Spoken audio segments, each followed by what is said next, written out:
Hi, ఎలా ఉన్నారు? అమ్మ కథ చెప్పు ఛానల్కి తిరిగి స్వాగతం. ఒక చిన్న జీవి మనకి ఓర్పు మరియు పట్టుదల గురించిన పాఠం నేర్పుతుంది అంటే మీరు నమ్ముతారా? ఇంట్రెస్టింగ్గా ఉంది కదా. ఇలాంటి ఒక ప్రేరణాత్మక కథను ఈరోజు చెప్పబోతున్నా. మిస్ అవ్వకుండా చూడండి. కథను మొదలుపెట్టే ముందు ఇప్పటి వరకు మీరు అమ్మ కథ చెప్పు ఛానల్ని సబ్స్క్రైబ్ చేసుకొని ఉండకపోతే దయచేసి సబ్స్క్రైబ్ బటన్ని క్లిక్ చేయండి మరియు ఇప్పటి వరకు అప్లోడ్ చేసిన కథలన్నీ చూసి ఆనందించండి. మనం మనసు పెట్టి చూడాలి కానీ ఈ దేవుడు సృష్టించిన ప్రకృతిలో ఉన్న అతి చిన్న జీవి దగ్గర నుండి ఎంతో విశాలమైన సముద్రం వరకు ప్రతిదీ మనకు ఏదో ఒక పాఠం నేర్పుతుంది. ఎంతో చిన్నదైన ఒక చీమ ఎన్నో కష్టాల్లో ఉన్న ఒక మనిషికి అలాంటి ఒక జీవిత పాఠాన్ని నేర్పుతుంది. ఆ పాఠం ఏమిటో ఆ చీమ ఏం చెప్తుందో చూద్దాం రండి. అర్జున్ ఒక రోజు బీచ్ కు వెళ్లి ఇసుకలో కూర్చుని సూర్యోదయాన్ని చూస్తూ ఆలోచిస్తూ ఉంటాడు. అప్పుడు అతనికి వెనక నుండి హాయ్ అని వినపడుతుంది. ఎవరు అని చూసేటప్పటికి తన కాలేజ్ ఫ్రెండ్ అయిన చరణ్ జాగింగ్ చేసుకుంటూ తన దగ్గరికి వచ్చి హాయ్ చెప్తాడు. కాలేజ్లో చదువుకునే రోజుల్లో అర్జున్ మరియు చరణ్ బెస్ట్ ఫ్రెండ్స్. మనందరిలాగానే కాలేజ్లో ఉన్నప్పుడు వాళ్ళు కూడా ఎప్పటికీ కలిసే ఉండాలి. కాలేజ్ అయిపోయినా సరే ఫోన్లో కాంటాక్ట్లో ఉండాలి, తరచుగా కలుస్తూ ఉండాలి అని ఎన్నో వాగ్దానాలు చేసుకున్నారు. కానీ కాలేజ్ అయిపోగానే ఉద్యోగ వేటలో పడి ఉద్యోగం వచ్చాక కుటుంబ బాధ్యతలతో బిజీ అయిపోయి ఇప్పుడు ఇరువురి ఫోన్ నెంబర్స్ కూడా వాళ్ళ దగ్గర లేవు.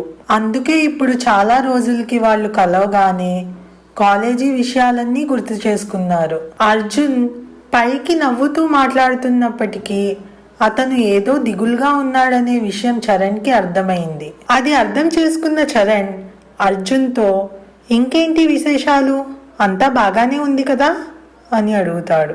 అప్పుడు అర్జున్ ఏమీ బాగోలేదు, నీకు తెలుసుగా మా ఊళ్ళో మా నాన్నగారు వ్యవసాయం చేసుకోమని చెప్తే నేను ఆయన మాట వినకుండా ఇక్కడికి వచ్చి వ్యాపారం మొదలుపెట్టాను.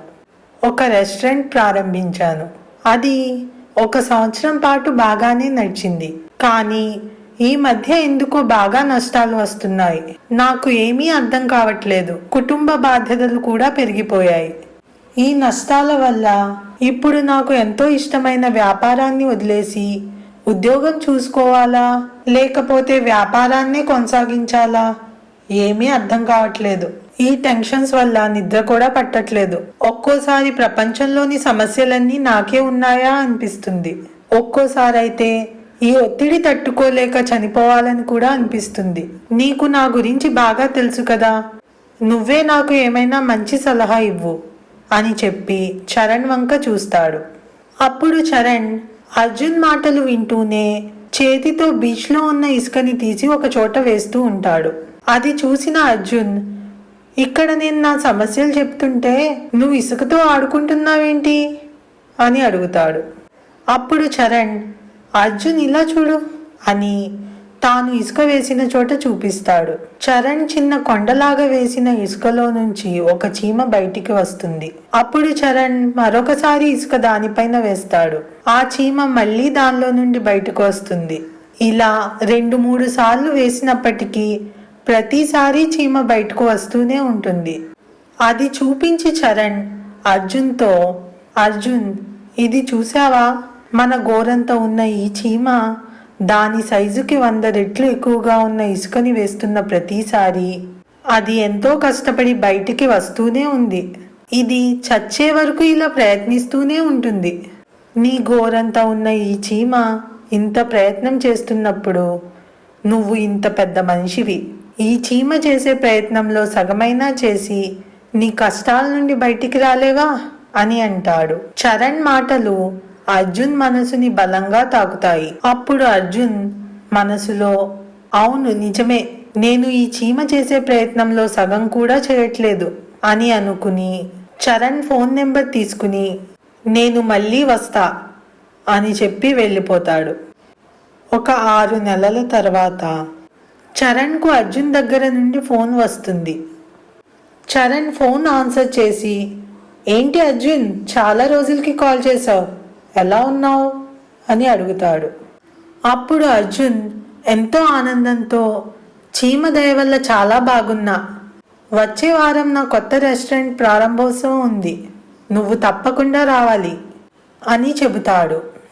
అది విన్న చరణ్ ఎంతో ఆనందంతో, వెరీ గుడ్, తప్పకుండా వస్తా అని చెప్పి ప్రారంభోత్సవం రోజు అక్కడికి వెళ్తాడు. అక్కడ ఎంతో ఆనందంగా ఉన్న అర్జున్తో మాట్లాడుతూ, నీ వ్యాపారం ఇంత అభివృద్ధి చెందినందుకు నాకు చాలా ఆనందంగా ఉంది అని అంటాడు. ఇంత అభివృద్ధి ఎలా సాధ్యమైంది అని అడుగుతాడు. అప్పుడు అర్జున్, నీ దయ వల్ల, చీమ నేర్పిన పాఠం వల్ల నేను నాకు ఉన్న సమస్యల గురించి ఆలోచించడం మానేసి నేను చేస్తున్న పొరపాట్లపై దృష్టి పెట్టడం మొదలుపెట్టా. అంతే, నా వ్యాపారంలో లాభాలు రావడం మొదలయ్యాయి. ఇంకొక బ్రాంచ్ ఇలా ప్రారంభించడానికి కారణమయ్యాయి. థ్యాంక్స్ టు యూ అండ్ చీమా అని చెబుతాడు. అప్పుడు ఇద్దరూ నవ్వుతూ చాలాసేపు కబుర్లు చెప్పుకుని ఆనందంగా గడుపుతారు. ఇప్పుడు మీ అందరికీ అర్థమైంది కదా చీమ ఏం చెప్పిందో.